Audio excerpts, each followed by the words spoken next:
Saya harus dia harus bantu saya. Dia mahasiswa saya dari Indonesia ke USA, and his master's degree in tsunami deposits and tsunami mitigation. And he speaks English very well and speaks Indonesian very well. And he also knows the science. And he's a very religious person. Yeah? He prays 5 times a day.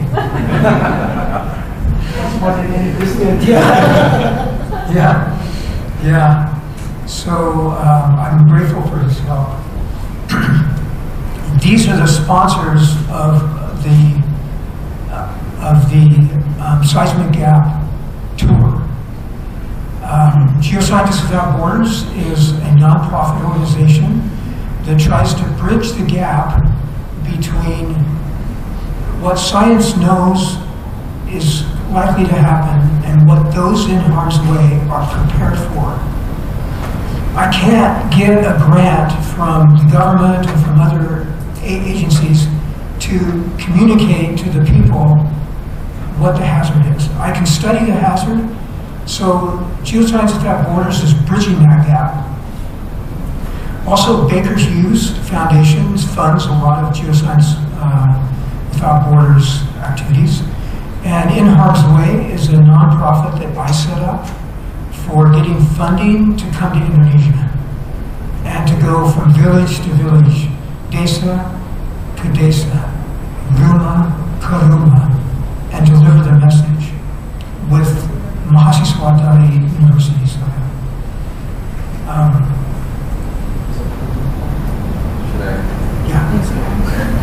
Jadi tour untuk kegiatan di tahun ini namanya Seismic Gap Tour. Tadi juga sudah disampaikan ada Megatrust, mungkin nanti ada istilah baru.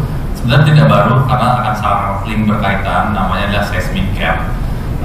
Kemudian yang ingin ditunjukkan tadi adalah sponsor ataupun badan-badan yang mendukung kegiatan Pak Ron Harris, perjalanan beliau. Betul tadi disampaikan, pertama kami berangkat dari Jakarta, kemudian ke Manado, Ternate, Padang, kemudian kembali lagi ke Jakarta, dan besok akan ke Bandung demi untuk menjadi jembatan seperti yang Pak Ron tadi sampaikan. Di salah satu sponsornya adalah Geoscientists Without Borders. Jadi kami juga merasa bahwa seringkali ilmu pengetahuan ataupun pengetahuan terkait alam perlu dijembatani, dan seringkali ada kayak batas-batas, sekat-sekat ataupun pagar-pagar tak terlihat gitu ya antara dari ilmu pengetahuan ke masyarakat yang memang sebenarnya membutuhkan. Kemudian ada juga disponsori oleh Baker Hughes, dan yang terakhir adalah In Harm's Way. Kalau In Harm's Way adalah lembaga yang didirikan oleh Pak Ron sendiri. Itu adalah lembaga non-profit. Jadi orang bisa menyumbang ke sana untuk melakukan kegiatan-kegiatan pengurangan risiko bencana. Lokasi kegiatannya juga tidak hanya di Indonesia, tapi ada di beberapa negara lain juga. My first time to Indonesia was in 1987. As a graduate student, I was doing my PhD at University College London in Great Britain, and the reason I went there was because they had a study program in Indonesia, and I wanted to go to Indonesia so I could learn about active tectonics, like subduction zones. Indonesia has more subduction zones than any other country, and also more active volcanoes, more earthquakes, and more tsunamis. And so I came here initially because of the science. This is a simplification of what a subduction zone is. This is a Google Earth image of, let me see if this works. Eric, can you guys see the pointer? Okay. So this is a Google Earth image of Sumatra.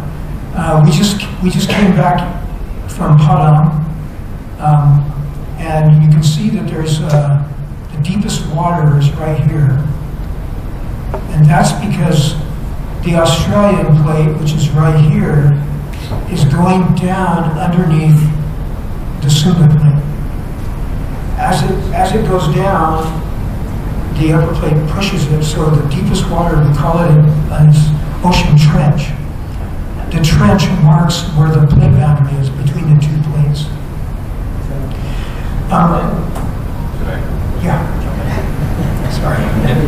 Tadi presentasi slide yang sebelumnya itu adalah pertama kalinya beliau datang ke Indonesia ketika beliau melakukan penelitian waktu bersekolah di kampus namanya UCL di Inggris. Salah satu alasan kenapa beliau pengen ke Indonesia karena di sini banyak aktif tektonik ataupun aktivitas tektonik yang tinggi, kemudian banyak gempa bumi, banyak tsunami, dan yang paling penting adalah banyak orang. Karena ketika tsunami atau gempa bumi itu terjadi di suatu pulau yang kosong, maka mungkin tidak ada kerugian apa-apa. Tapi karena di sini adalah populasinya sangat tinggi, maka ketika terjadi bencana pun dampaknya akan besar juga. Di slide ini beliau ingin menyampaikan, memperkenalkan apa itu zona subduksi. Jadi biasanya zona subduksi itu adalah pertemuan dua lempeng. Kalau bisa dilihat yang di kiri bawah, yang menunjang ke bawah itu adalah lempeng Indo-Australia. Kemudian yang ada gambar pulau-pulau ataupun gunung apinya. Coba dibayangkan Pulau Sumatera kita potong bagi dua, terus kita ngelihat bagian dalamnya gitu ya. Nah, zona subduksi ini kalau di petanya kita bisa melihat ada di lautan yang warnanya biru tua dan ada yang warnanya biru muda. Nah, batas antara biru tua dan biru muda ini adalah palung, di mana itu juga menjadi batas kontak antara lempeng yang menunjam dan lempeng yang berada di atasnya. Okay, so there's two zones of high earthquake activity in a subduction zone. One is at the interface between the two plates. You can see this red line right here, which represents the trench. You can also see that there's all these black dots. These are places where the earthquakes are occurring. Most of the big earthquakes occur right along the plate boundary where this red line is right here. And you can also see earthquakes in the plate that's going down. That's because as the plate goes down, the pressure increases and it implodes. So it squishes the plate because of the pressure. But those earthquakes, Tita Bahaya, the earthquakes that are the most dangerous are those right along the front of the plate boundary here. And that's because as one plate goes down underneath the other, it pulls the other plate with it like this, builds up lots of strain energy. Come on, everybody, put their hands up.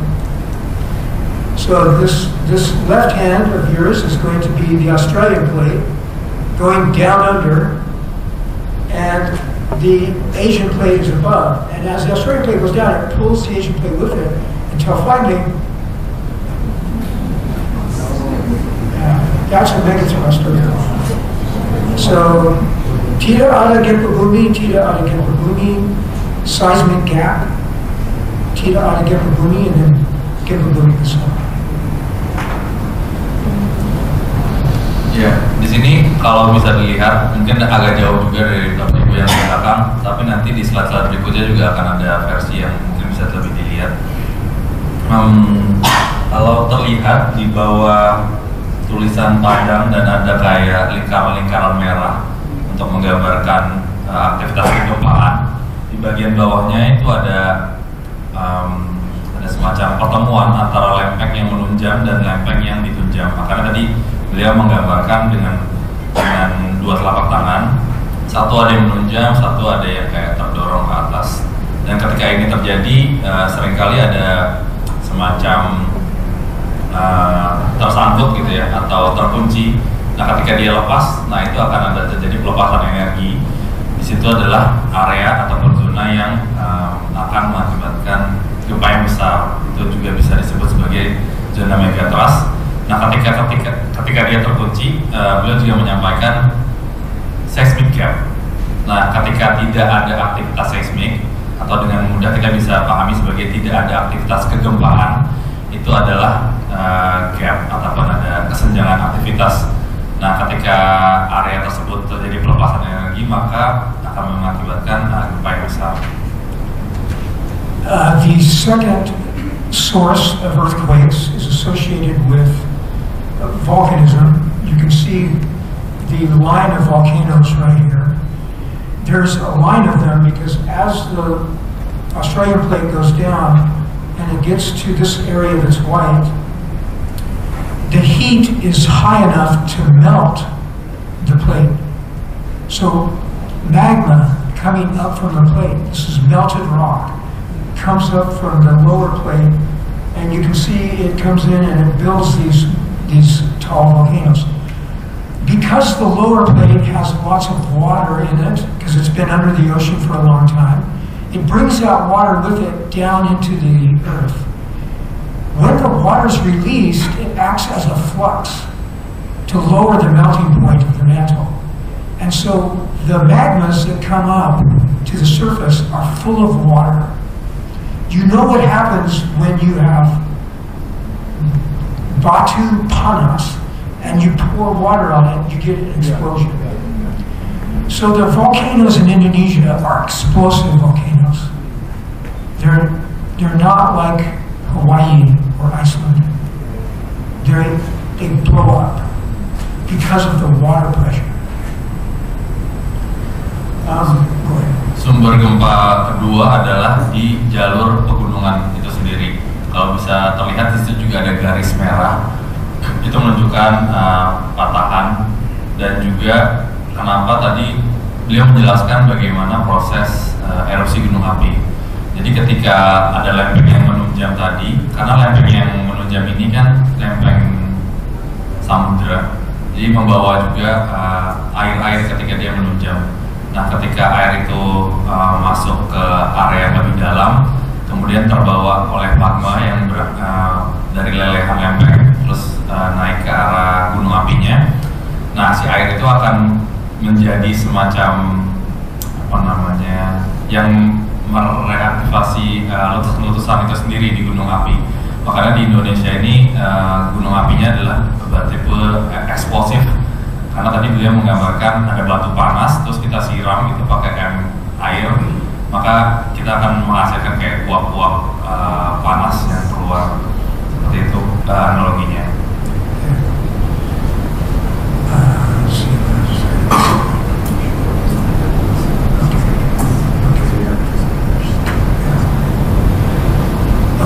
I'm going to show an animation as to what happens here.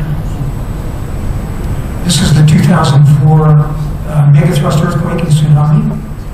You can see that the tsunami carries the destructive force of the earthquake a long ways away from the epicenter. So not only did the people in Sumatra feel it, but all over the Indian Ocean.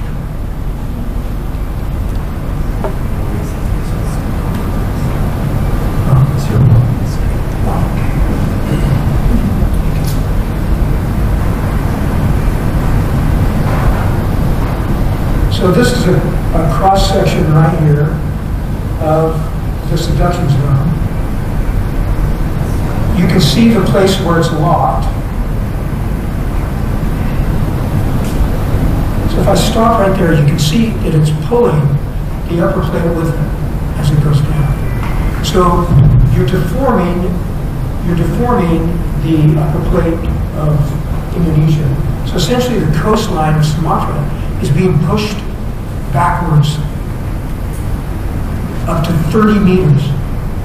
And then it comes back like this, but there's water on top. And so it moves the water, which causes the tsunami. So if you watch that, it's illustrated in this movie.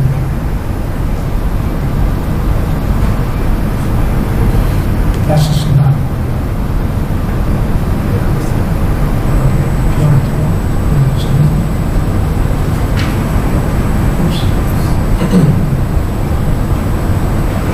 Jadi digambarkan dalam animasinya, kalau kita bisa melihat bagian kuning yang di highlight tadi, bagian kuningnya itu bergerak, terdorong, kemudian kembali ke posisi semula. Nah, itu salah satu penggambaran visual dari kejadian gempa bumi.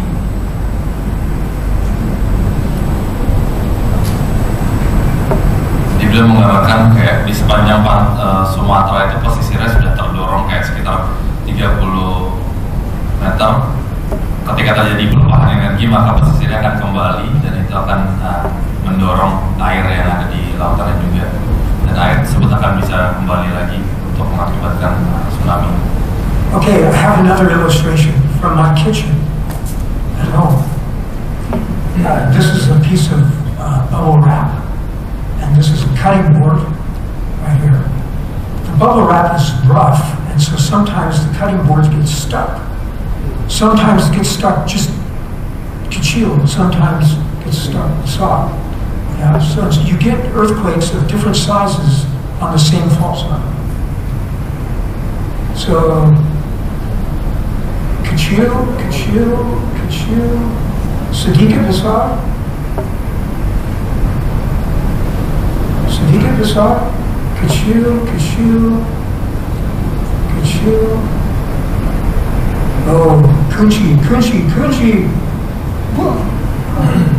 Yeah, that's a megathrust earthquake. Lots of energy released suddenly. This is what happens when it's underwater.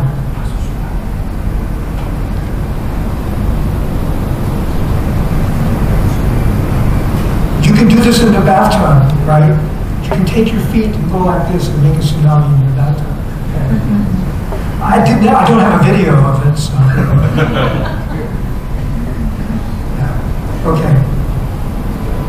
All right, so the biggest seismic gap that we were able to find back when we were doing historical records of these large earthquakes, we found a large seismic gap here around Banda Aceh. It goes all the way here to the north.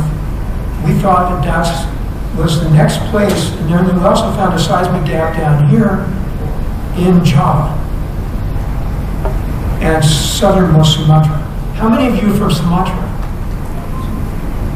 2, 3, 4, 5. Awesome. How many from Java? Ooh, there's still some people from other places. Okay. So that's what a seismic gap is. It's a place where you're on a plate boundary, but the plate boundary is not having earthquakes because it's stuck. Which means when it does have an earthquake, it's going to be a solid earthquake. Jadi dari hasil pengamatan beliau, salah satu seismic gap terbesar ada di Aceh, yang mana sudah mengalami perubahan energi juga di tahun 2004. Jadi itu juga salah satu alasan kenapa beliau tidak melakukan penelitian di Aceh, karena kejadiannya perubahan energi sudah terjadi gitu. Makanya sekarang fokusnya adalah ke seismic gap yang belum terjadi perubahan energi. Di sini beliau juga tadi menerangkan, jadi apa itu seismic gap, yaitu adalah zona-zona di sepanjang area subduksi yang belum mengalami gempa besar atau aktivitas kegempaannya sangat sedikit. Maka ketika terjadi perubahan energi, gempanya akan sangat besar dan bisa mengakibatkan tsunami. So in 2004, on December 26th, that seismic gap broke.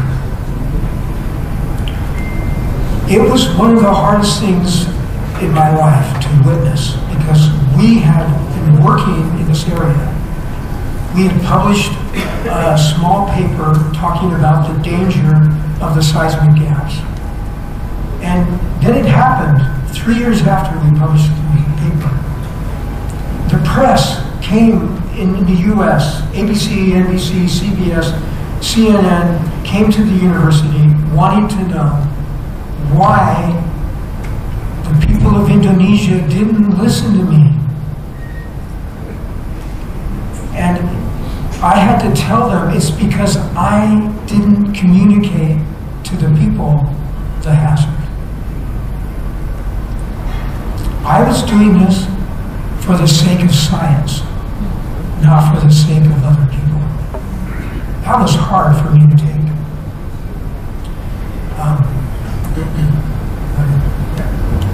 Seperti yang kita ketahui di tahun 2004 terjadi gempa bumi besar dan juga tsunami di Aceh, dan sedikit backstory, Pak Ron sendiri sudah melakukan penelitian di Aceh dan menerbitkan atau mempublikasikan penelitiannya di salah satu jurnal dan menulis artikel judulnya Who is Next, kalau ada yang pernah tahu infonya. Di situ seperti forecasting atau kayak semacam peramalan, kalau bahasa Indonesianya peramalan kali Pak ya, kalau ya peramalan atau prediksi. Soalnya kalau di Indonesia ini perakiraan.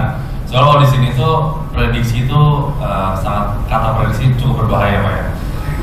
Karena yang ada adalah potensi, tapi kalau prediksi itu akan menjurus ke hal lain. Perakiraan bahwa Aceh ini sangat berbahaya, dan beliau menuliskan kenapa. Dan tepat 3 tahun kurang lebih berselang setelah artikel itu dipublikasikan, terjadilah gempa dan tsunami di 2004, dan beliau sangat sedih dan merasa kayak kok kayaknya ada yang tidak tersampaikan gitu dari apa yang beliau lakukan. Dan banyak sekali pers ataupun jurnalis mendatangi kampus beliau untuk mewawancara, menanyakan kayak kenapa orang-orang di Indonesia ataupun di Aceh nggak ngedengerin kamu, atau kayak kenapa mereka nggak latihan evakuasi, kenapa mereka tidak memahami hubungan antara gempa bisa memicu tsunami. Yang Pak Ron bisa jawab adalah ya karena saya tidak mengkomunikasikan itu kepada mereka. Dan jadi itu juga salah satu alasan kenapa Pak Ron hampir setiap tahun datang ke Indonesia, tidak hanya untuk penelitian secara geologi, tetapi juga untuk melakukan berbagi ilmu pengetahuan dan juga edukasi terkait bencana. So I realized at that time that what I was doing was so much larger than me. And it wasn't about me. So it was a very humbling experience that took me a year or more to recover from. There were also a bunch of other earthquakes, and now we have 2 seismic gaps, one near Padang and one near West Java and Sumatra. So what I started to do was make a pivot. We have been looking at historical records to understand where the earthquakes had happened in the past. We also were looking for deposits left by previous tsunamis, and we also used high-resolution GPS to measure the motion of the plates. And we also used a method of trying to determine how the ground was going to respond during an earthquake. So we could tell cities, which areas of the cities were going to have amplification of the seismic waves and which areas were not. So Hani's master's thesis was about looking for ancient tsunamis. We call them paleo tsunamis. Because the historical accounts only go back 400 years. The Dutch records only go back 400 years. We needed to know what was further back. We found that there were a place all along the coast of Java and Bali and Lombok and all the way to Timor. We found 2 sand layers, shown here in yellow, that were interlayered with this black, which is mud. The areas where these sand layers were found, the only place the sand could have come from was the ocean. And it also had ocean shells, shells from living organisms. So we knew that the tsunami had been there in the past. We used a way to date them. We found that one was 500 years old, one was 1,000 years old. So, yeah, go ahead. Jadi mungkin Bapak Ibu familiar dengan alat seismograf yang dipakai BMKG. Itu ditemukan kurang lebih 100 tahun yang lalu. Tadi Pak Ron ingin menggambarkan bahwa untuk bisa memahami kejadian bencana yang secara siklusnya itu lebih tua, kita juga bisa melihat dari catatan sejarah. Catatan sejarah ini dituliskan dalam salah satu katalog ataupun buku yang dituliskan pada zaman penjajahan Belanda. Nah, pada saat itu VOC ketika terjadi suatu gempa, mereka akan catat gempa di Ambon. Karena waktu itu belum ada skala Richter atau magnitudo, mereka hanya bisa menuliskan kayak bumi berguncang 15 detik, ada 10 rumah rusak, tembok benteng retak misalkan. Nah, dari situ kita juga bisa melihat kejadian-kejadian ini lebih tua lagi gitu. Nah, selain dari seismograf, catatan sejarah, sebagai geologis, kami berdua juga menggunakan catatan alam. Nah, catatan alam ini adalah endapan tsunami seperti yang di paparan ini di depan. Karena catatan sejarah itu hanya bisa merekam kejadian mungkin sekitar 400 tahun yang lalu. Nah, kami menemukan dua lapisan endapan tsunami. Endapan tsunami adalah pasir yang terbawa ketika gelombang tsunami bergerak ke arah darat, kemudian airnya kembali surut dan meninggalkan pasir-pasir itu di darat. Biasanya tertinggal di daerah-daerah yang rendah seperti danau ataupun di sekitar di gua juga memungkinkan. Nah, setelah kami uji umurnya, lapisan yang atas berumur 500 tahun yang lalu kurang lebih, dan lapisan di bawahnya 1000 tahun yang lalu. Jadi kita bisa melihat lebih lengkap secara kejadian, baik dari data seismograf, data catatan sejarah, dan catatan geologi atau catatan alam. So these are all the places where we've been to dig trenches, and also where we've found tsunami deposits that are made of boulders. And so we've gone all over the arc. We've been able to then determine when the last event was, and we know the plate motion, so we can determine how much energy is stored at the seismic gas. Is it Kachil or is it basalt? So we know where the earthquakes are going to be, we know how large they're going to be, but Theta, Tau, Kappa. Semua Olam, Tau, Kappa, Kappa, Theta, Tau. Luar biasa. Theta, Tau. All we need to know is where and how large to get ready for this event. We don't need to know when. It's a test. Are we going to be proactive and be prepared like the gospel of Jesus Christ teaches us to do? Or are we going to be reactive? Wait until something happens. Like the 5 unwise virgins. Oh, we can get oil whenever we want. We'll just wait till the bridegroom comes. Yeah. You have to translate some Christian scripture. I think I will ask Pak Victor to help me on that part. Ya, tadi yang beliau ingin sampaikan, kita tahu dari semua penelitian-penelitian yang ada, tidak hanya dari penelitian beliau, sebagai saintis, sebagai peneliti, kami tahu seberapa besar energi yang sudah terkumpul dan di mana. Secara lokasi tahu, besar energi tahu, tapi yang tidak tahu adalah kapan.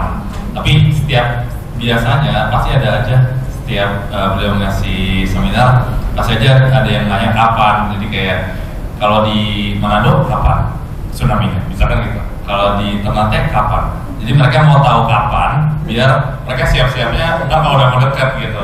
Tapi karena nggak ada seorang pun yang tahu kapannya, jadi yang kita bisa lakukan adalah kita bisa bersiap dari sekarang. Nah, Victor, tinggal bagian yang 5 virgins tadi nih Pak, bingung saya Pak. Iya, saya nongkrong gitu. Pembandingnya adalah kalau dia melihat apa yang Tuhan Yesus katakan bahwa kalau kesiapsiagaan itu bukan hanya reaktif ya sifatnya, tetapi berjaga-jaga seperti yang diceritakan tentang kisah 5 anak darah, gadis yang bijak dan gadis yang bodoh, yang mereka tidak siap ketika akhirnya sang mempelai datang dan pintu tertutup untuk yang bodoh, tapi 5 yang cerdas yang pandai itu bisa mempersiapkan diri sebaik-baiknya. Demikian. Terima kasih. So right now, this is the map of what would happen at each one of these seismic gaps. If the seismic gap, or when the seismic gap in Sumatra ruptures, it'll produce at least an 8.9 event. We know where, we know how large. We don't know when. In Java, over 500 years without a major earthquake, we have 35 meters of strain at the front of the earthquake. 35 meters. So that's enough for a 9.1 earthquake. And in eastern Indonesia, 8.8, 8.5, in Manado, 8.5, in Ternate, 8.5. These are enormous earthquakes. And the interesting thing is, before the 2004 earthquake, there had not been an earthquake larger than a magnitude 8.5 for 40 years, globally. No earthquakes larger than 8.5 for 40 years. And then when the 2004 Aceh earthquake happened, we've now had 5 over 8.5, just in Indonesia alone. We're still going through the seismic storm. It's not over yet. These other ones could go just like what happened in 2004. Ya, ini adalah menunjukkan beberapa potensi energi yang tersimpan sekarang. Kayak di Sumatera itu 8,9 magnitude. Sebagai informasi, sekarang sudah tidak dipakai skala Richter lagi, tapi pakainya magnitude, simbolnya M atau MW, moment magnitude. Kemudian kayak di Indonesia Timur itu 8,8. Kayak di Jawa, tadi kalau kita ingat ada lempeng yang terdorong itu kalau di Jawa itu sudah terdorong 35 meter. Jadi ketika dia kembali ke posisi awalnya, ketika terjadi pelepasan energi, maka akan sebesar 9,1. Nah, ini juga menunjukkan bahwa kita tahu lokasinya, kita tahu seberapa besar, tapi kita nggak tahu kapan.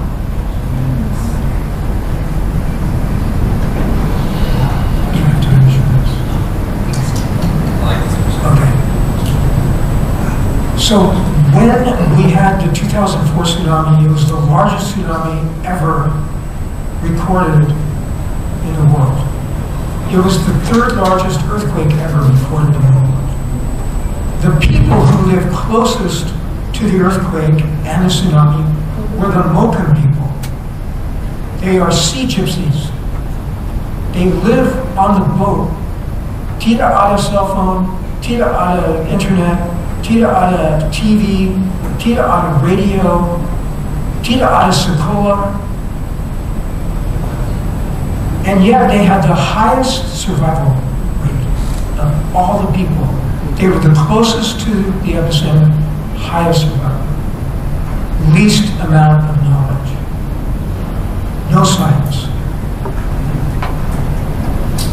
Ya, jadi tsunami yang terjadi di Aceh 2004 itu adalah tsunami ketiga terbesar yang tercatat di dunia. Beliau di sini ingin meng-highlight bahwa sebenarnya pengetahuan itu tidak eksklusif. Jadi ada suku laut namanya suku Moken. Mereka memiliki cerita turun-temurun dari generasi ke generasi tentang labun. Labun ini adalah gelombang yang memakan manusia. Kapan labun ini akan datang? Ketika bumi berguncang. Jadi ketika mereka mengalami gempa, merasakan gempa, mereka langsung lari ke atas bukit. Itu adalah cara sederhana bagaimana mereka bisa selamat dari tsunami 2004, walaupun mereka tinggalnya di area situ dari di perairan antara Aceh sampai ke Myanmar di atas. Dan di sini adalah contoh sederhana bagaimana pengetahuan bisa menjadi penyelamat. So this is where they live, it's in these islands off the coast of Sumatra. And so after the big tsunami,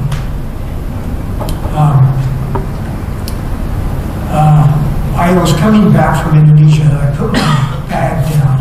It had my business card on there. And one of my son's friends looks at it and it says, Dr. Ron Harris. He's like, I didn't know your dad was a doctor. My son said, well, he's a doctor, but he doesn't help anybody.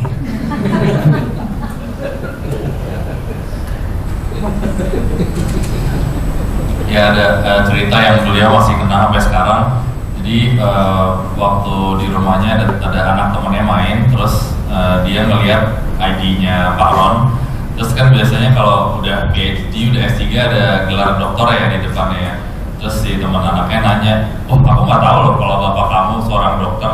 Terus anaknya cuma bisa bilang, dokter sih tapi bukan dokter yang nyamarin orang, katanya gitu. Maksudnya dokter sebagai gelar, tapi bukan dokter sebagai profesi. Nah itu juga menjadi kayak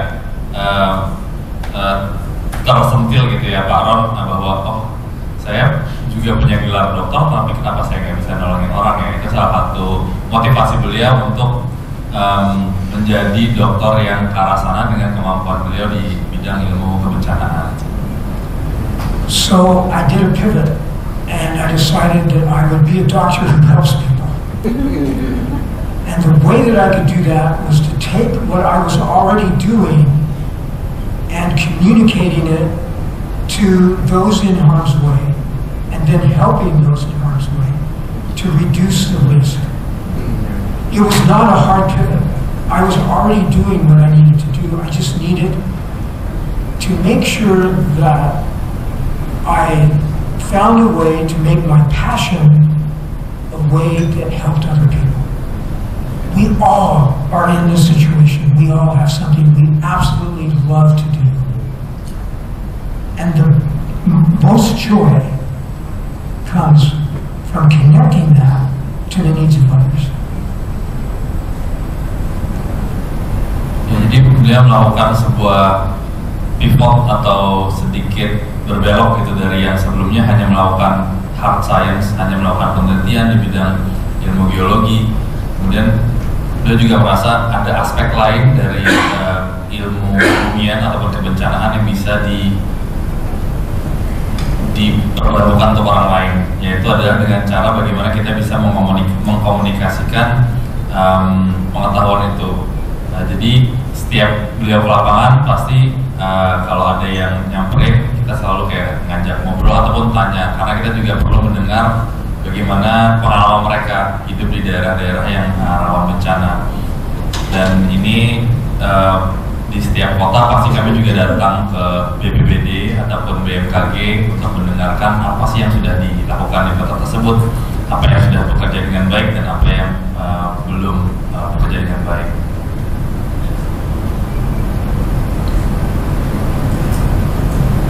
So I started going from community to community, desa to desa, rumah to rumah, and sharing the message. These are Pramuka. They had a Pramuka Jamboree on the island of Kisar. When we went there to get some data, in the past I would walk right past the children. Maybe say hi, maybe play soccer, right? But now, I couldn't do that anymore. I had to stop and help them understand this risk that their island has. And as Pramuka, their motto is Siap dan Waspada. The perfect fit for disaster mitigation. We now have an army of youth dedicated to Siap dan Waspada. We already have, it's a sleeping giant that we need to activate in the disaster mitigation area. Ini foto di Pulau Kisar atau di Maluku Barat Daya. Sebelumnya beliau kalau ketemu anak-anak kecil pasti cuma kayak nyapa doang atau kayak ikut main bola.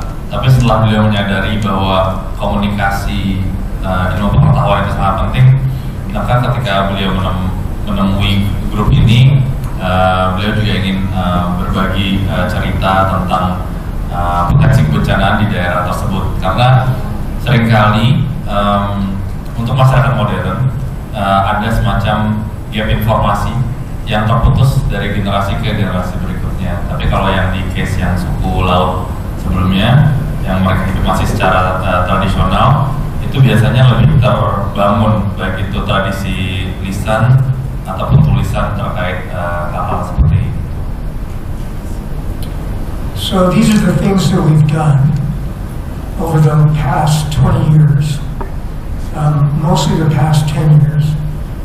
We've given questionnaire surveys because we didn't know how much the local people were aware. We needed to know how aware they were. We found out that they weren't very aware of the hazards that faced their communities, especially when these hazards only happen every 50 to 100 years. Lupa, right? And so we did presentations, we did evacuation drills, and so on. The most important thing is we were listening to the people. We had been listening to the earth, Saja, but when we started listening to the earth and listening to the people, then we figured out how to combine the two.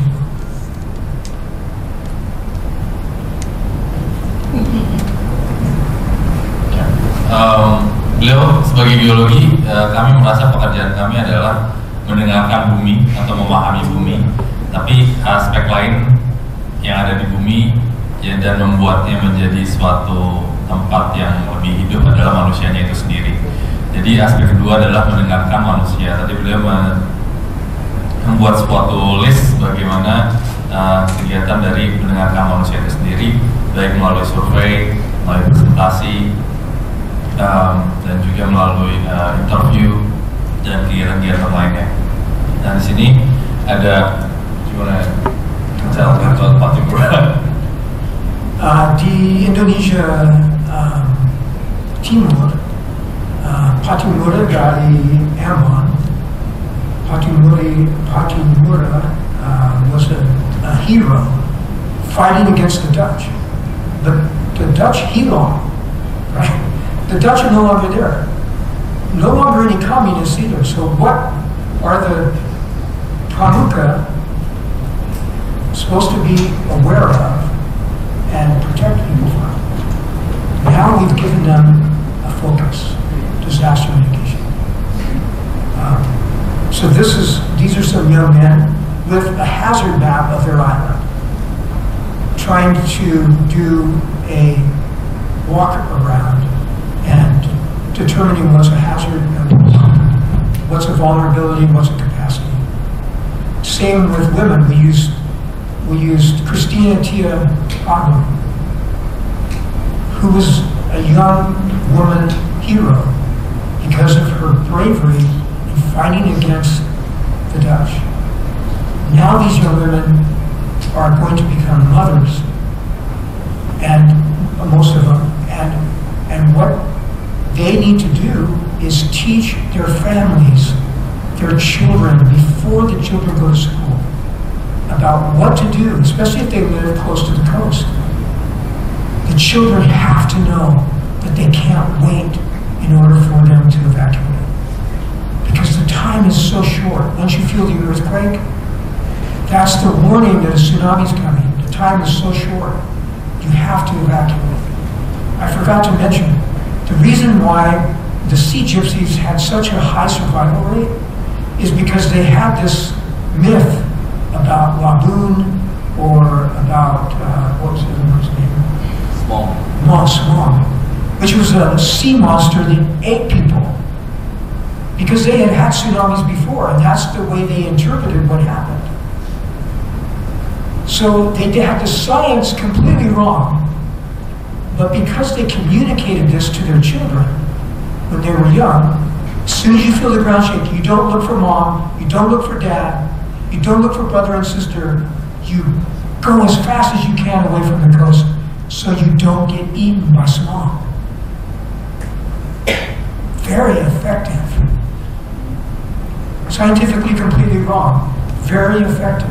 It's not scientifically wrong. It's the best way to survive a tsunami. Beliau menunjukkan tadi ada Patimura dan juga Kristina Matatiahahu dan ingin juga menjadi sekarang kan untuk konteks penjajahan ini jadi kayak saya tak salah ngomong nih. Kadang orang ada merasa penjajahan masih ada gitu ya, tergantung konteksnya. Penjajahan Belanda sudah nggak ada gitu. Kita udah merdeka sebagai bangsa, dan beliau pengennya sekarang tuh orang tuh udah nggak ada yang kayak ngelawan penjajah, tapi melawan kebencanaan dengan cara mitigasi bencana itu sendiri. Dan beliau ingin mengajarkan dari segala umur, karena semua orang apapun rasnya, apapun sukunya, apapun umurnya, itu sangat beresiko juga terhadap bencana. Nah, tadi beliau ingin menyampaikan bahwa beliau lupa tadi kalau di suku Moken itu ada dongeng tentang labun, yaitu ombak yang makan manusia. Secara keilmuan ataupun secara pengetahuan itu bukan suatu penjelasan yang alamiah ataupun saintifik gitu ya. Tapi kalau itu efektif, bisa menceritakan dan bisa mengajarkan bagaimana mereka harus bertindak ketika terjadi gempa dan tsunami, maka itu adalah hasil yang efektif. Jadi tidak perlu terlalu sakit dengan semuanya harus scientific, semuanya harus berdasarkan data, tapi juga pengetahuan yang berbasis local wisdom ataupun kearifan lokal juga sangat penting kalau itu efektif. Okay, so when we first started trying to teach people how to survive a tsunami, the way the storm did, most of what we said went right over their heads. Tita McGrinty. So we walked across the corridor at our university and asked for help from social scientists, because physical scientists are not very good at communicating unless they write an article. So the social scientists helped us to condense all of tsunami science into 3 numbers. We have a hand symbol for this. Duapulu Tiga Kali, which means 20, 20, 20. If the ground shakes for 20 seconds, you have 20 minutes to go to 20 meters elevation. Now think if the people in Aceh would have known this. The people in Japan know this. They had an earthquake and tsunami same size as Banda Aceh. Same number of people exposed to the hazard. They had 20,000 korban. Indonesia, 200,000 korban. Why? Because Japan knew to self-evacuate. Indonesia, tidak tahu. It had nothing to do with the size of the earthquake. It was the preparedness that made the difference. Sebagai geologis atau ahli geologi, seringkali kayak beliau menjelaskan tentang subduksi, bagaimana terjadinya gempa, bagaimana terjadinya tsunami, tapi nggak nempel gitu di kepala orang-orang dan tidak bisa mudah dipahami. Akhirnya beliau bekerja sama dengan tim komunikasi dari BYU. Akhirnya tercetuslah atau angka 20-20-20. Jadi 20 yang pertama adalah ketika gempa itu terjadi lebih dari 20 detik. Jadi tidak harus gempa besar, karena seringkali megatrust itu epicentrumnya atau kejadian gempanya jauh di palung, sehingga ketika nyampe di daratan itu tidak terasa seperti guncangan yang besar seperti gempa dangkal. Kemudian yang 20 kedua dan 20 menit untuk evakuasi, karena jarak dari palung tersebut ke daratan itu akan menempuh waktu kurang lebih 20 menit bagi gelombang tsunami tersebut. Dan 20 yang ketiga adalah 20 meter untuk lokasi evakuasi yang aman. Nah, hal ini jadi lebih mudah untuk melakukan edukasi, tapi di satu sisi ini adalah spesifik untuk megatrust ataupun gempa-gempa yang terjadi di batas antar subduksinya. So, one thing that PGI can do is a simple thing, is to get a sponsor who can pay for 20/20/20 signs and post them in places where there's a high tsunami risk, like Manado, or Ternate, or Padang, or the southern coast of Java, and even on a billboard. 20/20/20, people drive past, oh, do Pulu detail for earthquake, oh, do Pulu minute for evacuation, do Pulu meter. If they drive past that enough, it'll get into their heads. And I show this picture because it's one of my favorites. I see myself on the right side, I see myself on the left side. But this is what we need to do. We need to find our gift and we need to share it with others.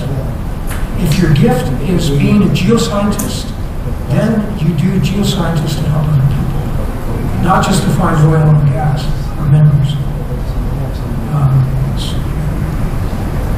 So this is what we can do. These signs right here, these signs, what do they tell you? Oh, yeah, these signs here, what do they tell you?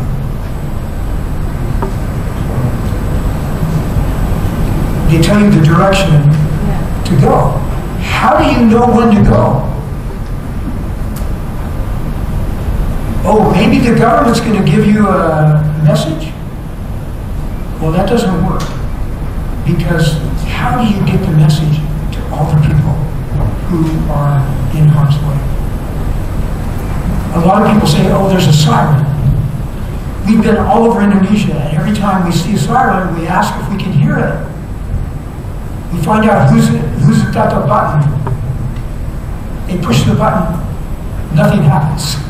No sirens. Even if there was a siren, we asked the local people, if you heard a siren, what would you do? Get a towel. So, self-evacuation is what helps us to be self-reliant. That means we don't have to rely on the government to give us a notice. If we put these signs underneath those signs, then people know when to evacuate, and where, and how much time they have, and how high. A lot of times we would follow these evacuation signs, and they would stop. And they wouldn't bring you to the evacuation sign. Mungkin kalau Bapak Ibu sekalian pernah lihat papan-papan evakuasi seperti ini di jalan, tadi yang ingin ditanyakan Pak Ron adalah sebenarnya apa sih informasi yang bisa didapatkan dari papan ini? Mungkin kita bisa mengetahui arah kemana dan juga lokasi dan jarak. Ada yang menuliskan lokasinya, kemudian menuliskan kayak 1,5 kilometer di layar di depan. Tapi kayak gimana orang tahu kapan, atau kayak ya oke, arah evakuasi ke sana, tapi kapan sih saya melakukan evakuasi ini gitu. Nah, yang ingin ditekankan adalah untuk bisa mengetahui kapan untuk melakukan evakuasi mandiri adalah perlu diberikan pengetahuan. Mungkin salah satunya dibayarkan Pak Ron secara ideal gitu. Kalau memang 20 ini bisa dipakai dipakai itu bisa diletakkan di bawah papan-papan seperti ini. Jadi ketika sudah terasa goncangan bumi 20 detik, masyarakat bisa melihat ataupun bisa melakukan evakuasi mandiri tanpa harus menunggu aba-aba ataupun sirine. Karena seringkali juga beliau ke lapangan, sirinenya itu nggak nyala, atau kalaupun udah nyala orang bingung mau kemana gitu kan. Kalau di sini kan kayak oke, ada tanda-tandanya, terus punya waktu 20 menit, terus kemana, ke tempat yang tingginya 20 meter. Nah kayak misalkan di Manado sendiri itu ada satu sirine, satu kota itu hanya ada satu sirine dengan radius 2 km yang terdengar. Jadi kalau di luar itu ya nggak kedengaran juga gitu. Jadi kayak kita nggak bisa benar-benar bergantung pada sirine. Kemudian sirine ini diuji coba sebulan sekali, tapi kayak kita coba tanya-tanya ke driver Grab ataupun ke siapapun di rumah makan, kita sambil iseng-iseng aja tanya kalau ada sirine nggak pernah gitu. Atau kayak kalau ada sirine bakal ngapain ya, mereka juga nggak tahu gitu. Jadi memang sepertinya perlu dikembalikan gitu ya, agency atau kayak hak kita bisa menentukan nasib kita sendiri kali ya, bahwa evakuasi mandiri ini adalah sesuatu yang bisa kita tentukan sendiri dengan cara apa, dengan cara kita bisa memahami tanda-tanda alamnya dan juga kemana harus evakuasi.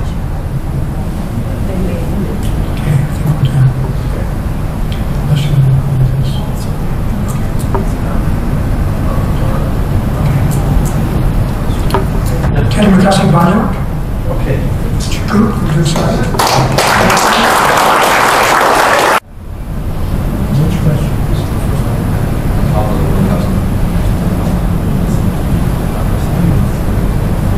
The first question about if the local government or national government listens or reads our papers, or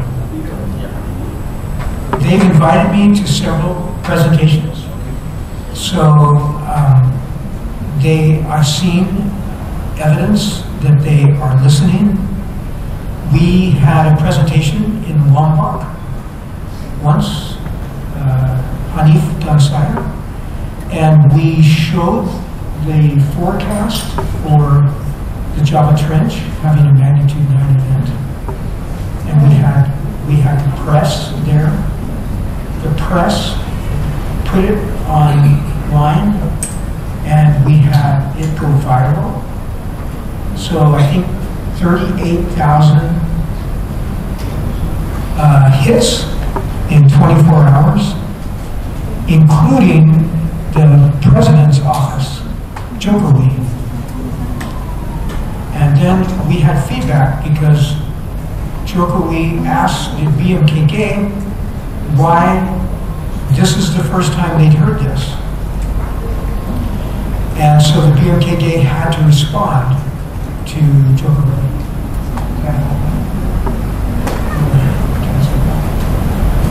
Ya, seringkali juga Pak Ron Harris ini diundang, baik itu di kampus ataupun di kantor-kantor daerah seperti kayak BPD ataupun BMKG, stasiun BMKG di daerah, dan mereka cukup mendengarkan terkait apa yang Pak Ron sampaikan ataupun presentasi beliau.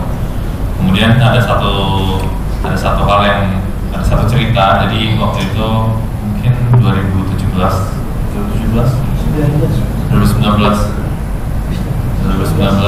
ke Lombok ya, 2019 di Lombok.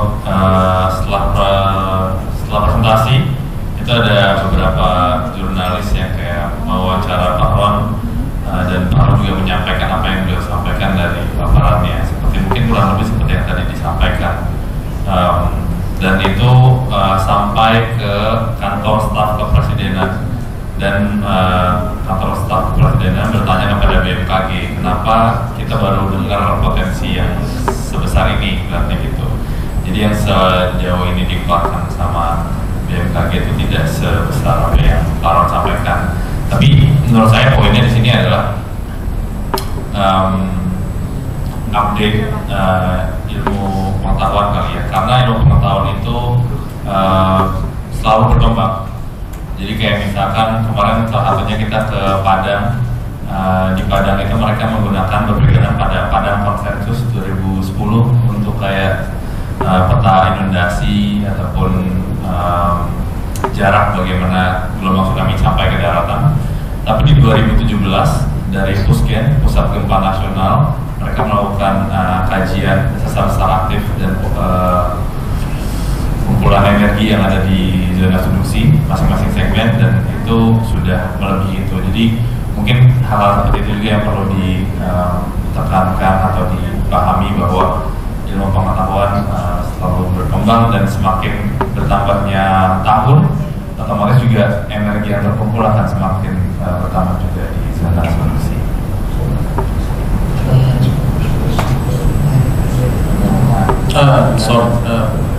Pak Hanif, Prof. Ron, there might also a question about, did you have information about the mining region, the mining area that could, no?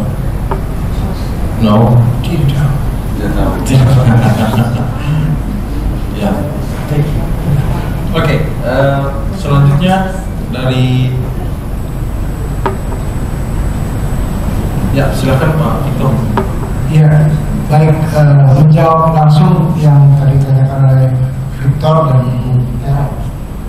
Itu ada, data itu ada karena pusat studi gempa yang tadi dikatakan oleh Hanif itu tahun 2020 hanya ada 295 sesar atau pusat gempa. Tapi baru saja diterbitkan 2 bulan lalu, betul ilmu pengetahuan sangat menolong, baru ada 400 jadi sesar baru ya. Jadi bayangkan dari 295 sampai dengan 400, ini resmi ya, sudah ada dalam buku Pusgen laporannya 400 Bu. Nah, kalau memang harus mencari, kita bisa sama-sama mencari. Paling tidak temannya Mas Hanif ini ada seorang ilmuwan perempuan yang hebat, Mbak Rahma Hanifah, bisa kita undang untuk ngobrol gitu ya. Mbak Rahma Hanifah salah satu dari yang membuat buku itu. Jadi ada 400 Bu. Bayangkan Indonesia terus berkembang, dan ternyata kalau pertanyaannya Victor Crispy Victor itu ada 13 pusat sesar yang berhubungan dengan megatrust. Jadi ini artinya updating data ini sangat menolong kita ya. Lalu kalau Ibu memang ingin tahu sekali, sebenarnya paling mudah sekarang adalah download aplikasi namanya Inarisk. Ya. Silakan, Inarisk personal. Di situ Ibu dan saudara sekalian dan semua teman-teman yang di online bisa melihat ancaman bencana apa yang ada. Kalau misalnya di situ ancaman bencananya, dan itu cukup akurat, walaupun tidak sifatnya sampai dengan kabupaten kota ya. Mestinya lebih turun lagi menjadi kecamatan bahkan kelurahan.